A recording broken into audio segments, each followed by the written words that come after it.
K8 하이브리드 모델입니다. 외관에서의 차이점은 내연기관과 크게 두지 않은 점도 저는 잘 접근하고 있다고 봅니다. 큼직한 그릴은 범퍼랑 일체형으로 구성이 되어 있기 때문에 다소 이채로운 모습들 엿볼 수가 있고요.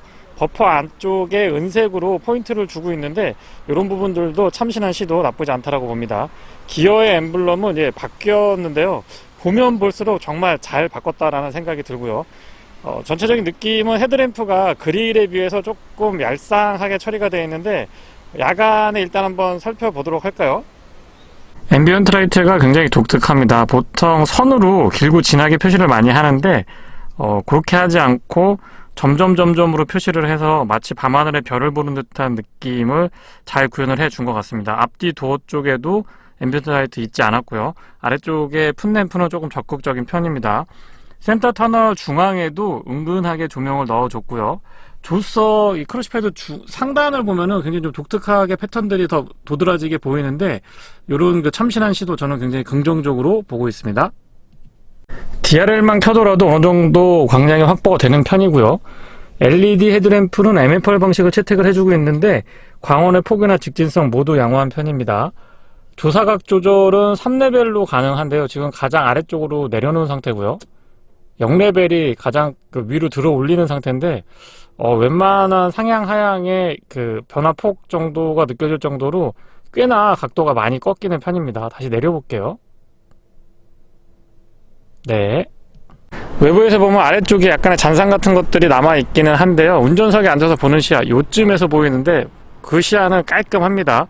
광원의 폭과 직진성 아주 좋은 편이고 초점도 굉장히 잘 맞습니다. 테두리 부분도 균일하게 밝게 비춰주니까 야간에 안전시야가 굉장히 좋은 편이죠.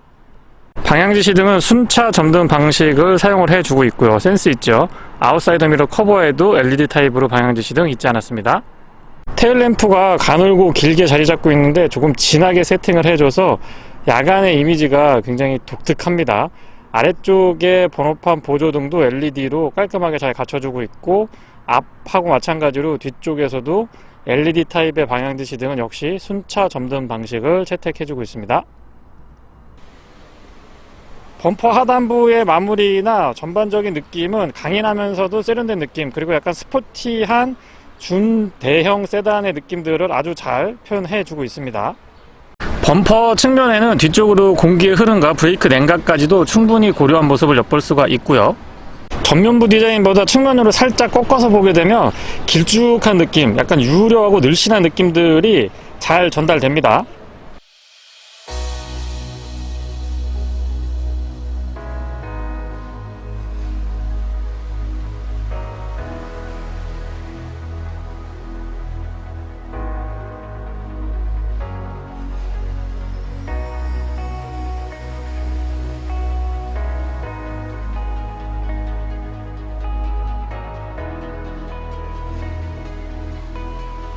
직렬 4기통 가솔린 기반의 하이브리드 시스템입니다. 배기량은 1598cc고요. 내연기관의 최고 출력은 180마력, 토크는 27 정도인데 모터랑 합산을 하면 230마력에 토크는 약 35 정도 보시면 됩니다. 자동 6단하고 매칭을 이루고 있죠.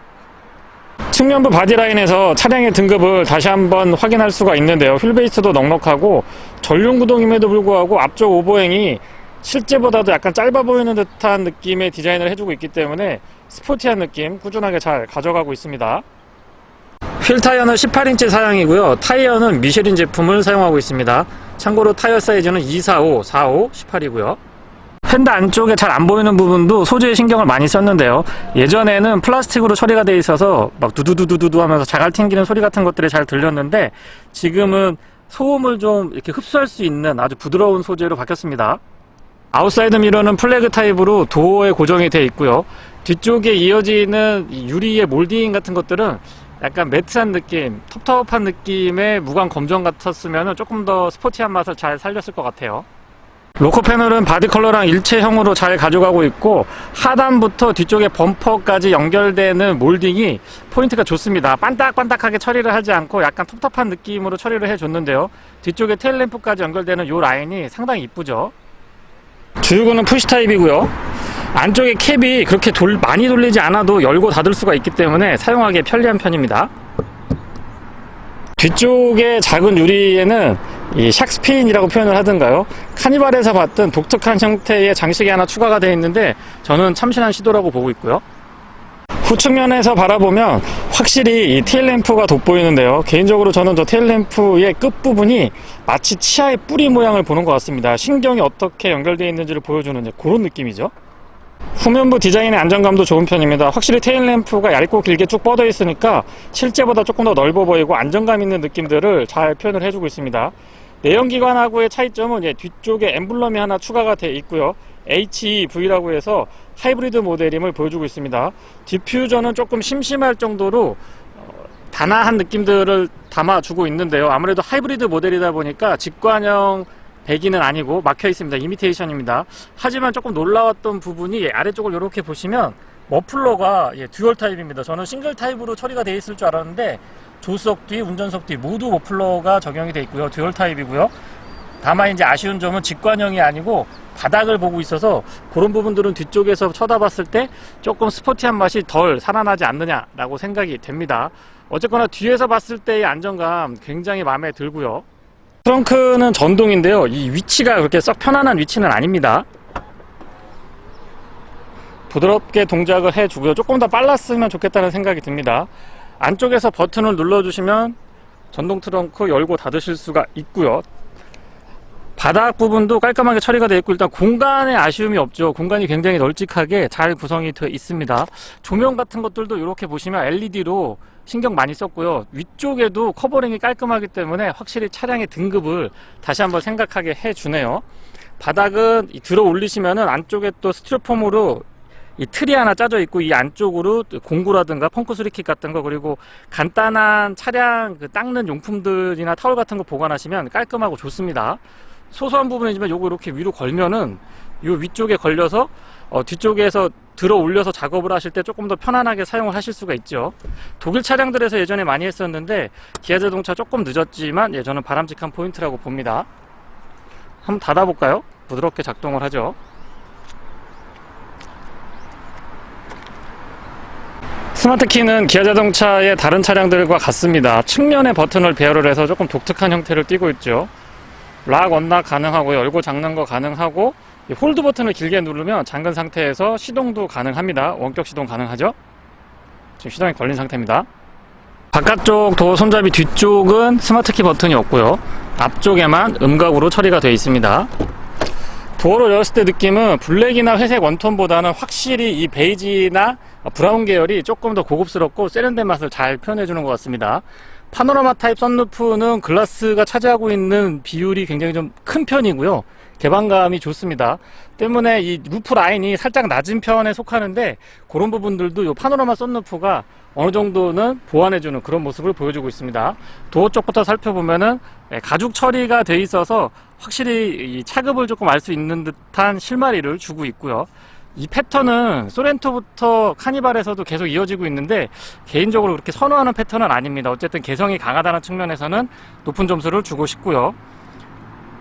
시트 메모리는 3개까지 가능한데 버튼이 이 패턴을 해치지 않도록 아주 센스 있게 잘 처리해 줬습니다. 메르디앙 사운드 시스템 옵션으로 구성이 되어 있고요. 윈도우 컨트롤은 올 오토 타입을 채택을 해주고 있고 주변에 하이그로시도 그렇게 많지 않아서 거슬리진 않습니다. 이런데 퀼팅 처리한 거 패턴도 나쁘지 않고 이 바늘땀 같은 것들도 꽤나 신경을 쓴 모습이죠. 메르디안 사운드 시스템 다시 한번 보여드리고요. 맵 포켓은 조금만 더 넓고 각도가 이렇게 좀 컸으면 좋을 것 같습니다. 플레이트는 알루미늄으로 처리가 되어 있고요. 시트는 에르곤 모션 시트인데요. 이 버튼을 딱 누르면 안장이나 등받이, 전신의 마사지 기능을 활성화시킬 수가 있습니다. 물론 이 편안한 자세로 버튼 하나로 셋업을 하실 수도 있고요. 안장의 길이 조절 같은 것도 잊지 않았습니다. 시트의 느낌은 굉장히 좀 높은 점수 주고 싶은데요. 쿠션감도 좋고 가죽의 질감도 나쁘지 않고요. 측면의 날개 부분은 모드를 전환을 했을 때 스포츠 모드로 전환을 하면 연동이 돼서 조금 더 센스가 있다고 보고 있습니다. 타공되어 있는 거 보시면 아시겠지만 열선하고 통풍 시트 각각 3단으로 조절이 되고요. 헤드레스트가 굉장히 독특하게 구성이 되어 있는데 일단 기능적으로 부족함이 없고 이 측면에서 이렇게 보면 여기 홈이 파여 있잖아요. 저쪽에 옷걸이 같은 거 걸어둬서 뒷좌석에서 조금 더 실용적으로 공간을 사용할 수 있도록 배치를 해놨고요. 센터 터널 측면의 마무리도 깔끔한 편이고 페달은 오르간 타입인데 금속하고 고무가 혼합이 되어 있어서 스포티한 맛을 잘 살려줍니다. 풋레스트 나쁘지 않고요. 소소한 부분이긴 한데 이렇게 보여지는 부분, 이런 부분까지 매트를 조금 더 올려주시면 마감이 좀 더 좋지 않을까, 그런 생각도 해보게 됩니다. 레버 잡아당기시면 본닛 오픈하실 수가 있고요. 무릎 에어백 같은 안전장비도 있지 않았습니다. 틸팅 앤 텔레스코픽은 전동으로 4A 타입 채택을 해주고 있고요. 이 버튼 구성을 보시면 배터리 리셋 버튼이 있잖아요. 요걸 딱 보시면 아, 이 차가 하이브리드구나 라는 걸 아실 수가 있죠. 조사각도는 0레벨부터 3레벨까지 가능합니다. 파노라마 커브드라고 하던가요, 이 12.3인치 모니터가 두 개가 딱딱 자리를 잡고 있는데, 클러스터도 12.3인치 그리고 AVM도 12.3인치고요 부드러운 커브를 그리면서 넓게 자리하고 있다 보니까 딱 탔을 때의 느낌이 조금 안정감이 있다고 그럴까요? 고급스럽고 안전하고 편안한 느낌들 잘 표현을 해줬습니다. 시동은 버튼 타입이고요. 초기 시동 시에 하이브리드 모델답게 아무 소리가 들리지 않습니다. EV 모드로 시동이 걸리기 때문에 그런 거죠. 하지만 움직임은 이제 엔진의 회전음 같은 것들이 들리긴 하는데, 어쨌거나 초기 시동 시에는 EV 모드가 바로 전환이 되니까 그런 부분들은 하이브리드 모델의 장점이 아닐까 싶습니다. 드라이브 모드는 총 3가지 지원을 해주고 있고요. 스포츠하고 에코, 그리고 길게 누르고 있으면 스마트 모드, 이렇게 지원을 해줍니다. 후측방 모니터링 기능도 포함을 하고 있는데, 이 기능은 사용해보면 정말 편안하고 제가 적극적으로 추천드리는 안전 및 편의 옵션 중에 하나입니다. HUD는 크기 적절하고요. 컬러도 나쁘지 않고 또렷한 편이기 때문에 시야를 그렇게 많이 가리지도 않으면서 정보를 효율적으로 확인하실 수가 있습니다. 스티어링은 제가 좋아하는 거죠. 요 위쪽에 가죽으로 처리가 되어 있어서 만졌을 때 느낌도 좋고 봤을 때도 고급스러운 느낌들 꾸준하게 이어가고 있습니다. 기아의 엠블럼, 신규 엠블럼은 보면 볼수록 정말 잘 만든 것 같아요. 이렇게 보면 꽤나 좀 이 패턴 같은 것들이 살짝 보이는데 꽤나 고급스럽습니다. 조금 적응이 필요한 부분은 좌우 스위치가 바뀌었는데요. 그러니까 좌측에는 스마트 크루즈 컨트롤에 관련된 기능들, 예전에는 이제 AVM 컨트롤이 이쪽에 있었죠. 그리고 우측에는 AVM 컨트롤이 달려 있는데 왜 바꿨는지 잘 이해는 안 가지만 어쨌거나 바뀌었네요. 패들 시프트도 있지 않았고요. 가죽 스티어링 마무리를 보면 보통 이 안쪽에서 가죽을 끊어주는데, 이쪽에서 끊어서 이렇게 봤을 때 바깥쪽은 조금 짙은 색깔, 안쪽은 흐린 색깔을 해서 투톤으로 처리를 해줬는데, 이런 패션 센스도 나쁘지 않은 것 같습니다. 스틱을 조작을 했을 때 방향 지시는 스틱 같은 거 조작을 해봐도 꽤나 이 느낌이, 조작감이 나쁘지 않고요. 이런 거 하나하나 작동해보면 신경을 많이 쓴 차라는 거를 아실 수가 있습니다. AVN은 12.3인치고요 보시는 것처럼 해상도가 꽤나 좋은 편이죠. 카메라는 파노라마 타입 카메라 기본 갖추고 있고, 이 가이드 라인 같은 것들도 스티어링 조작에 따라서 민감하게 반응을 해줘서 그런 부분들은 안전운전에도 도움이 많이 됩니다.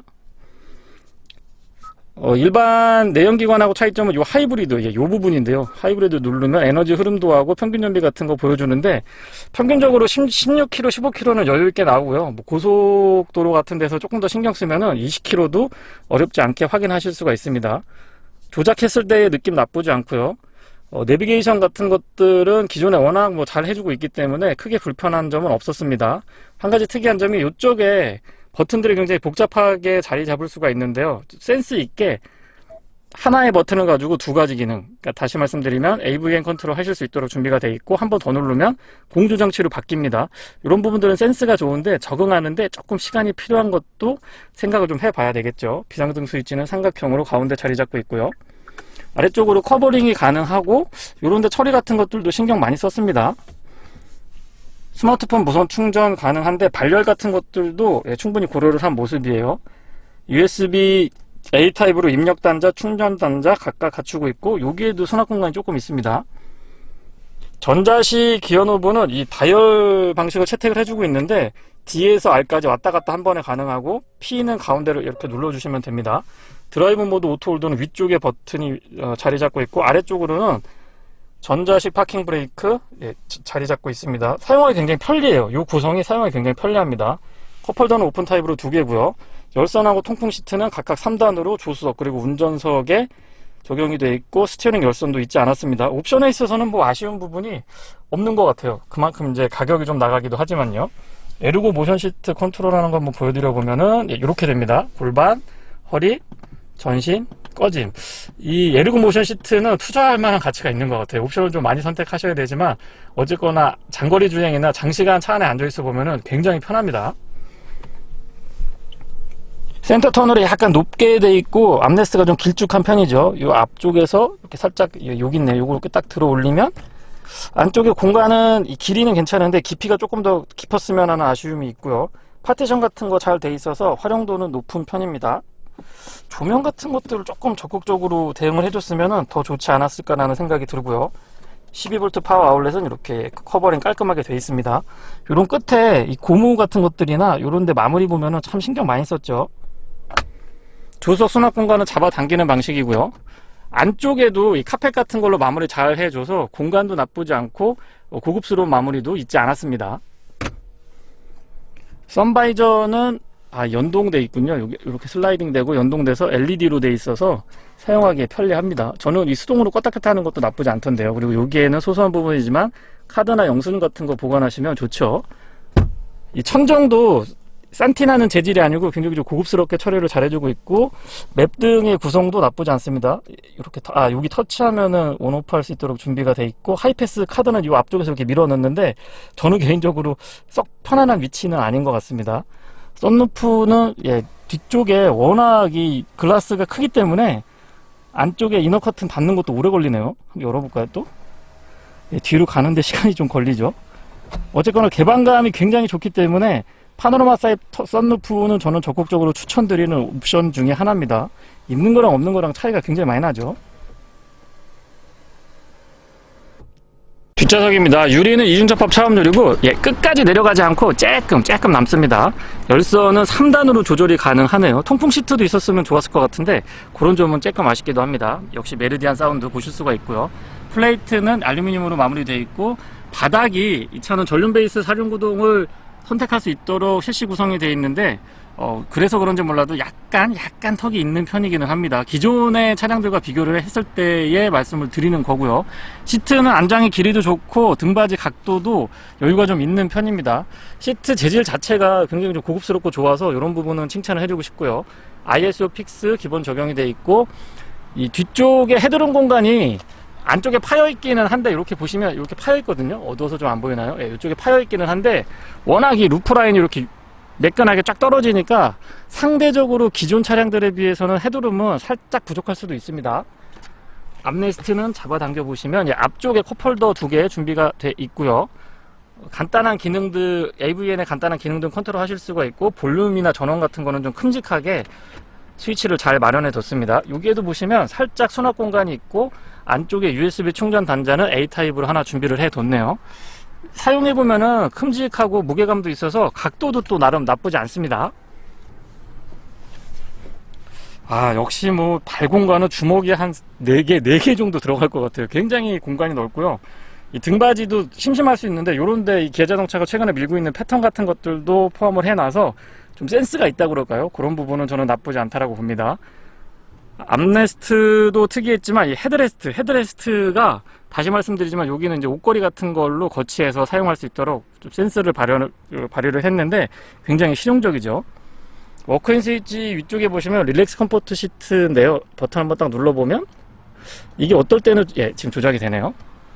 등받이랑 안장, 슬라이딩이 3개가 한꺼번에 움직이기 때문에 조금 편리하게 사용하실 수가 있고 이 원터치로 조작을 하시면서 원위치 시킬 수 있기 때문에 지금 제가 셋업을 안 해놨기 때문에 그런 거고요. 기본적인 워크인 스위치 기능들도 같이 해주고 있습니다. 여기 릴렉스 컴포트 시트 버튼 하나 딱 눌러서 뒤로 편안한 자세 취해주는 거 한번 보여드리고 싶었는데 세팅이 지금 풀려 있습니다. 가운데에 에어벤트도 꼼꼼하게 갖춰주고 있고요. 바람의 세기 조절은 안 되고 온도만 조절할 수 있도록 준비를 해놨습니다. 그리고 아래쪽으로는 USB 충전 단자 A타입으로 2개 갖춰두고 있고요. 뒤쪽에서 보면 그 파노라마 커브드 디스플레이라고 하던가요. 저게 확실히 운전자 중심으로 딱 자리 잡고 있다 보니까 굉장히 좀 세련된 맛을 잘 표현을 해주고요. 수평이 강조되어 있어서 안정감도 좋은 편입니다. 다시 봐도 기아 자동차의 새로운 로고는 정말 잘 만든 것 같아요. KA 하이브리드 모델을 자동차 전용 도로에서 시승해 보고 있습니다. 이 차는 1.6 T GDI 엔진과 전기 모터의 조합을 갖춘 하이브리드 시스템인데요. 출력은 합산으로 하면 230마력 정도 되고 가솔린 엔진은 180마력 정도 됩니다. 그래서 출력을 감안을 해보면은 실제 운행을 할 때 좀 답답하거나 하는 것들은 크게 느껴지고 있지 않고요. 저는 2.5 모델하고 3.5 모델을 모두 다 시승을 해봤는데 1.6 가솔린 엔진 기반 하이브리드라고 해서 힘이 조금 부족하지 않을까라고 생각을 했었는데 주행하면서 뭐 힘이 부족하다는 느낌은 거의 들고 있지 않습니다. 연비가 조금 독특하죠. 자동 6단하고 매칭을 이루고 있는데 18인치 휠 타이어 기준으로 16.8이고요. 도심에서는 16km대 중반, 고속도로에서는 16km대 후반, 16.9로 제가 알고 있습니다. 이 휠 타이어의 스펙에 따라서 조금씩 차이가 나는데 시승하고 있는 차량은 245, 45, 18인치 휠 타이어 규격인데 그 휠 타이어를 채택을 하게 되면은 제가 지금 설명드렸던 16km대 후반, 16.9의 공인연비가 확인이 됩니다. 근데 실제로 운행을 해보면은 연비는 16.5에서 17.5 정도를 꾸준하게 유지를 해줬고요. 에코 모드를 사용을 하고 발끝 신고 같은 것까지 제가 신경을 조금 더 쓴다라고 하면은 최대 연비는 17.8까지는 확인을 할 수가 있었습니다. 평균적으로는 약 16km대 중반에서 17km대 중반 정도로 유지한다라고 생각하시면 가장 일반적인 연비가 아닐까 싶고요. 참고로 타이어 공기압은 38에 맞춰놓고 시승을 해보고 있습니다. 승차감은 딱딱하거나 좀 단단하다라는 느낌보다는 찰지다는 표현이 맞는 것 같습니다. 기존의 좀 물컹한 느낌과는 사뭇 다른, 기존 국산 차들의 일반적인 약간 좀 물컹함과는 사뭇 다른 느낌을 잘 표현을 해주고 있고요. 특히나 R타입 MDPS가 적용이 되어 있기 때문에 이 전륜구동이 상대적으로 코너링이나 이런 거 공략을 해보면 조금 후륜에 비해서 열세이기는 한데 그런 부분들도 참 매끄럽게 셋업을 잘 해주고 있습니다. 참고로 앞쪽에는 맥퍼슨 스트럿, 뒤쪽에는 멀티링크의 서스펜션 조합을 갖춰주고 있는데 그런 서스펜션 조합도 기아자동차가 또 나름의 노하우가 축적되어 있는 회사다 보니까 좀 표현이 세련됐다라고 표현을 한번 드려볼까요? 세련된 느낌의 승차감이나 스티어링 반응, 스티어링은 약간의 민감도도 있기 때문에 완전히 그 과격한 드라이빙을 즐기시는 분이 아니라고 한다면 웬만한 운전자분들한테는 만족도가 높지 않을까라고 기대를 해보게 되네요. 스마트 크루즈 컨트롤이 채택이 돼 있는데요. 완전히 정차했다가 재출발하는 것까지 지원을 해주기 때문에 보다 편리하게 고속도로뿐만 아니고 도심의 자동차 전용 도로라든가 도심 한복판에서 정체가 심할 때에도 의외로 편안하게 사용을 하실 수가 있습니다. 화면에 잡힐지 모르겠는데 지금 이 클러스 안쪽에도 주변에 차가 움직이는 것들이 이 센싱을 통해 가지고 어느 정도 거리에 있는지 어떻게 움직이고 있는지를 보여주고 있고요. HUD도 조금 큼직하게 가져가고 있기 때문에 국내 소비자분들의 니즈가 굉장히 많은, 요구가 굉장히 많은 옵션 중에 하나가 HUD인데 그런 부분도 컬러라든가 크기라든가 안에서 보여주는 정보들, 다양한 정보들을 보여주고 있어서 만족감이 높다라고 생각을 합니다. 시속 100km 미만에서는 EV 모드가 꽤나 적극적으로 대응을 해주고 있기 때문에 기존의 하이브리드의 약간 답답한 느낌들도 상당 부분 개선이 됐다라고 봅니다. PHEV 같으면 EV 모드나 내연기관 모드를 적절하게 본인이 선택할 수 있어서 더 좋기는 한데 어쨌거나 일반 하이브리드 모델 치고는 EV 모드가 굉장히 적극적으로 개입되는 편입니다. 최고 속도는 시속 100km까지는 EV 모드 확인을 했고요. 클러스터 안쪽에 후측방 모니터링을 지금처럼 화면으로 보여주고 있는데요. 이런 부분들은 안전운전에도 도움이 되고 편리하기도 편리하지만 안전운전에 굉장히 도움이 많이 됩니다. 코너링 같은 것들도 내연기관하고 비교를 해보면 글쎄요, 모터랑 배터리 무게가 아래쪽으로 좀 차를 잡아 당겨주는 듯한 느낌이 있어서 그런지 모르겠습니다만 조금 더 무게중심이 낮다라는 느낌이 들고요. 그러면서 안정감이 살짝 높아진 것 같은 그런 느낌이 있습니다. 사운드 시스템은 옵션으로 메르디안이 채택이 되어 있는데요. 잠깐 한번 들어보면요.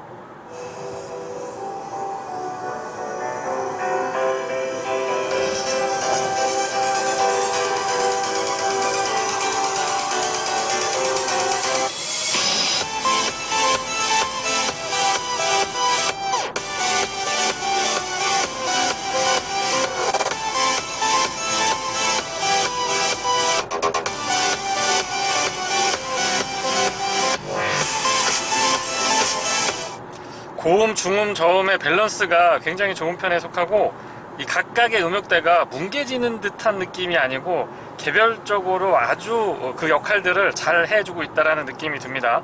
고음에서의 찰랑찰랑한 느낌은 여느 브랜드들과 약간의 차이가 있기는 한데 중음하고 저음 그리고 전체적으로 밸런스는 굉장히 높은 점수를 주고 싶습니다. 옵션으로 충분하게 투자할 가치가 있다고 생각하고요.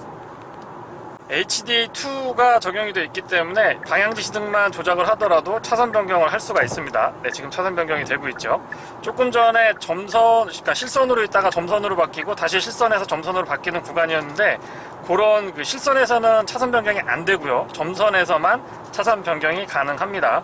처음 HDA2가 나왔을 때는 뭐 지그시 눌러줘야 되고 좀 복잡하게 움직였었거든요. 근데 이제는 방향지시등만 살짝 딱 조작을 해주면 바로 차선 변경을 해주기 때문에 그런 편리성이나 안전성에 있어서도 한층 더 성숙됐다라는 느낌이 듭니다. 직렬 4기통 1.6T GDI 엔진과 전기 모터의 조합 44.2kW인가요? 전기 모터의 조합인데 이 내연기관 자체가 엔진 회전 질감이 이렇게 나쁜 편이 아닙니다. 그래서 EV 모드가 또 적극적으로 개입됐다가 떨어졌다 하면서 둘이 조화가 굉장히 좋은 편에 속하고요.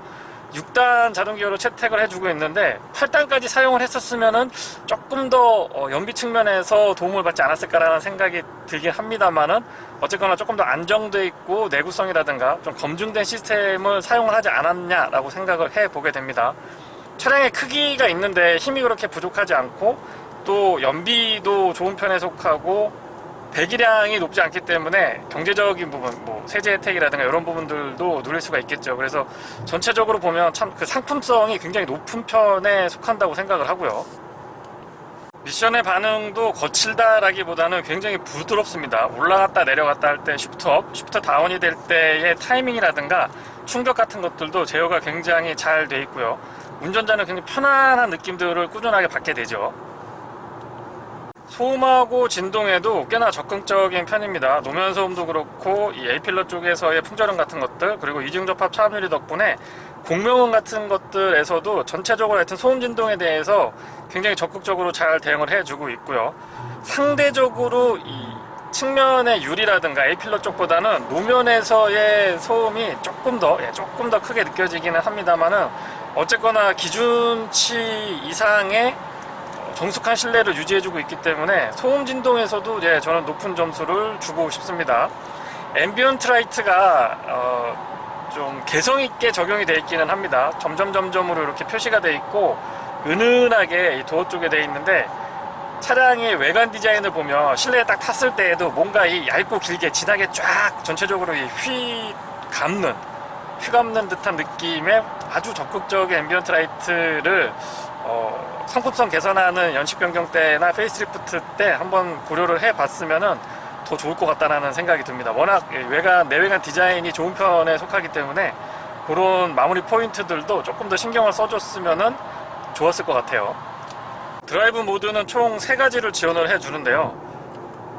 에코 모드, 스포츠 모드, 지금 옵션이 많이 들어가 있는 차량이다 보니까 스포츠 모드로 전환을 하면 시트 등받이 날개 부분을 조였다 풀어줬다 합니다. 그리고 길게 누르고 있으면 스마트 모드로 전환이 돼서 모드는 총 3가지인데 에코 모드하고 스포츠 모드는 극명합니다. 모드 간의 편차가 제법 있는 편이라서 운전의 재미도 조금 더 더해주고 있고요. 한 대의 차량에서 조금 다른 성격을 경험할 수 있기 때문에 이런 부분들은 기아자동차가 굉장히 좀 세팅을 적극적으로 잘 해주고 있다라고 보고요. 기본적인 엔진 회전 질감이나 반응은 나쁘지 않은데 스포츠 모드에서 다소 인위적인 느낌들이 들어서 그런 부분들은 외관에서 보여지는 기대치에 살짝 좀 못 미치지 않느냐라는 생각도 들고요. 배기음은 이 차가 이 스포츠 배기 같은 것들을 기대하기는 조금 어렵겠죠. 하이브리드 차량이라서 하이브리드 차량임을 감안을 하면 준수한 편이라고 보고 있습니다. 기본적으로 전방 시야도 좋은 편에 속하고 시트가 에르고 모션 시트라고 해서 마사지 기능이 포함이 되어 있는데 꽤나 시원합니다. 그래서 장거리 운전이 많으신 분들이나 아니면 도심에서 짧지만은 정체가 심해서 오랜 동안을 이 차에서 좀 머무르셔야 하는 분들한테는 굉장히 좋은 옵션이라고 생각을 하고요. 이것도 역시 투자할 가치가 있다고 저는 봅니다. 가속이나 감속도 나쁘지 않았는데 저는 K8 하이브리드에서 가장 칭찬을 해주고 싶은 부분은 코너링. 이 코너링이 상당한 편입니다. 이게 렉타입 MDPS, 그러니까 렉타입 스티어링도 분명히 역할을 해주고 있지만 무게 배분이라고 하는 측면에서 접근을 해본다고 하더라도 일반 내연기관하고 다소 좀 차이가 느껴집니다. 코너링에서 저는 다시 한번 만족도가 높았다는 점 강조 한번 드려보고 싶고요. 일상적인 주행이라고 한다면은 브레이크도 뭐 이 정도면은 모자라지도 과하지도 않은 정도이기 때문에 크게 신경 쓰지 않으셔도 될 것 같습니다. 차를 고를 때 브레이크도 굉장히 중요하게 생각을 해야 되는데요. 기존의 국산차들은 브레이크가 상대적으로 좀 약세를 보이기는 했는데 K8 하이브리드 같은 경우는 크게 신경 쓰지 않으셔도 될 것 같습니다. 도심에서 시승을 이어가 보고 있습니다. 공인연비는 16.8이고 도심에서가 16.6으로 기억을 하고 있는데 실제 주행을 해보면 약 14.5에서 15.5 정도를 유지를 해줬고요. 에코 모드를 사용하고 조금 더 연비 주행에 도심에서도 신경 쓸 수 있는 부분이 여럿 있잖아요. 그런 부분들까지 포함을 한다고 그러면 16km대의 연비는 어렵지 않게 유지를 할 수가 있었습니다.